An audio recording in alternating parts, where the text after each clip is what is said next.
Hello, I'm Abhishek Bansal, PGDB Batch 6 student. So I'll mainly focus on the strategy part for the entrance exam. So you can divide your exam into 4 components based on the type of questions. For the verbal part, obviously this is a disadvantage to most of us who are engineer aspirants. So you cannot build up your vocabulary overnight. So I'll suggest to play safe in this and focus on the paragraph portion, which can be improved with practice. And then the visualization, again, it's a very pretty straightforward questions, usually mean, median, mode, statistics, that's all. And logical reasoning, this is also very easy to approach, but sometimes students get stuck due to the lengthy nature of the questions. So it will be a long paragraph usually, and 4 or 5 questions will be appended one after the other based on that very same paragraph. So you need to make sure that you practice a lot of such questions in advance and develop a methodological approach of your own, so that you are not cluttered and in chaos in the exam itself.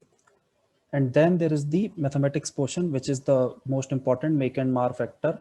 You need to devote time to this. This is not a time based paper, so you will get plenty of time if you do it right. And you can easily score 25 out of 25 in the maths portion if you practice well. The basic idea is that you identify your weak and core strong areas, and you progressively eliminate the weak areas, and focus on these 4 topics from which most of the questions, especially the difficult ones, will be asked. I didn't refer to a lot of reference material while practicing. So, but I would suggest you to, if you are really struggling with the basics, then go to NCRT.